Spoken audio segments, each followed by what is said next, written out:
Join అవుతున్నారు. పుల్లారావు గారు నమస్కారం. ఎటువంటి ఎక్స్పెక్టేషన్స్ ఉన్నాయి మీటింగ్ వల్ల? ముఖ్యంగా ట్రంప్ కన్నంతా కూడా ఇక్కడే ఉంది, ట్రంప్ ఆలోచనలు కూడా బహుశా ఇక్కడే ఉంటాయి ఈ మీటింగ్ మీదే. ప్రపంచానికి అందరూ వాళ్ళ ప్రపంచం మధ్యన ఉన్నది అనుకుంటారు. ప్రతి వ్యక్తి కూడా ప్రపంచంలో ఆయనే సెంటర్లో ఉన్నారు అనుకుంటున్నారు. పుతిన్ భారతదేశం రావటం చాలా మంచిది, ముఖ్యం.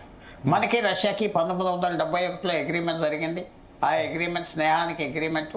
ప్రతి సంవత్సరం నాయకులు కలవాలని కూడా ఒక క్లాజ్ ఉన్నది, కలుస్తుంది. కానీ విశేషం ఏంటంటే పెద్ద అమెరికాకు పట్టింపు లేదు. రష్యా వాళ్ళ కాంపిటీటర్ కాదు, చైనా వాళ్ళ కాంపిటీటర్. చైనా కాంపిటీటర్ అమెరికాకి. సో అది లేదు.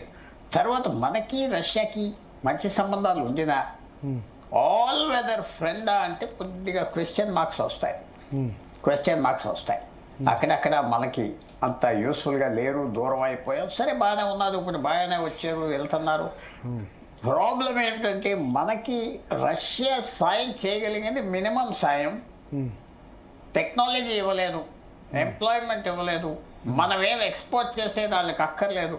వాళ్ళ నుంచి మనకి ఎక్సెప్ట్ ఆయిల్ అండ్ మీరు చెప్పిన ప్లేన్లు అలాంటివి తప్ప ఇంకా ఏం అక్కర్లేదు. అందువల్ల ఇది ఒక పెక్యూలియర్ కైండ్ ఆఫ్ రిలేషన్షిప్ మనకి రష్యాకి. అండ్ తప్పకుండా మనం చూడవలసింది ఏంటంటే ఫ్యూచర్లో ఎంతవరకు మనకు ఉపయోగపడుతుంది అది చూడాలి. ఇది మనకి స్నేహం, వచ్చారు, కార్లు వేసుకున్నాం, ఇదంతా బాగానే ఉంటుంది. సో అంటే మీరు రష్యా కంటే అమెరికాతో చూడాలంటారు? కాదు, అందరితో ఉండాలి. రష్యా ఇప్పుడు విశేషం ఏంటంటే రష్యా సెట్టింగ్ సన్, ఉదయ భాస్కరుడు కాదు, దిగిపోయే సూర్యుడు. టెక్నాలజీ లేదు, రష్యా ఇరిగిపోయింది. 1979లో 10 సంవత్సరాల యుద్ధం ఆఫ్ఘనిస్తాన్లో చేసింది. ఆ 10 సంవత్సరాల యుద్ధం తర్వాత కమ్యూనిస్ట్ రెజిమ్ పడిపోయింది.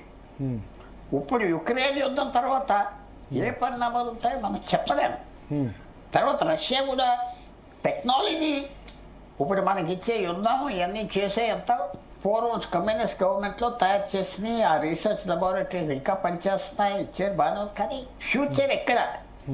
భారతదేశానికి ఏం కావాలి? క్యాపిటల్ కావాలి, సైన్స్ కావాలి, టెక్నాలజీ కావాలి. జపాన్, కొరియా, యూరోప్ ఇదందరూ మనకి ఇస్తున్నారు. రష్యాతో స్నేహం మంచిది, ఎందుకంటే యునైటెడ్ నేషన్స్ అక్కడ మనకు సపోర్ట్ చేస్తున్నారు. అన్నిట్లకంటే ఒక పెద్ద కారణం ఉన్నది రష్యాతో మనకి స్నేహం. చైనాతో రష్యా బాగా దగ్గరగా ఉంటున్నారు. మనం రష్యాతో వెళ్ళిపోతే చైనాకి ఇంకా వెళ్ళిపోతారు. వ్యాసిల్ స్టేట్ అవుతుందా? వ్యాసిల్ స్టేట్ అంటే వాళ్ళకి ఒక సబ్ కాంట్రాక్టర్ లాగా అయిపోతుందా? అది ఇవాళ న్యూయార్క్ టైమ్స్ అందరు రాశారు. అందువల్ల భారతదేశం ఏంటంటే మనం రష్యాతో స్నేహం ఈ పరిస్థితుల్లో చైనా గురించి పెద్ద ఉపయోగం. సెప్టెంబర్ 3వ తారీఖు నుంచి చైనాకి మన మీద, సెప్టెంబర్ 1 నుంచి మనతో కొద్దిగా పీస్ఫుల్గా ఉండాలి. నరేంద్ర మోడీ గారు అక్కడికి వెళ్ళారు, పుతిన్ అందరు కలిశారు. రష్యా చేయి దాంట్లో చాలా ఉన్నది. చైనాతో మీరు భారతదేశంతో తగు పెట్టుకుంటా ఉంటే మీరే నీరసం అయిపోతారు.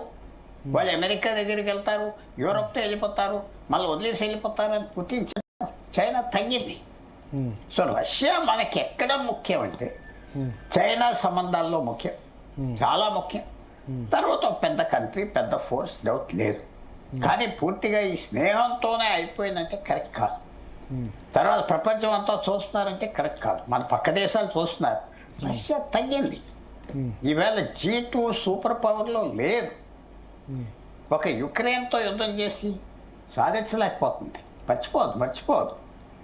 ఇవన్నీ ఉన్నాయి. కానీ ఫైనల్గా ఏమిటంటే తప్పకుండా మనతో పుతిన్, రష్యా స్నేహం మంచిది. 26 సంవత్సరాలు రష్యాను పరిపాలిస్తున్నాడు. డిక్టేటర్ మాదిరిగానే పరిపాలిస్తున్నాడు.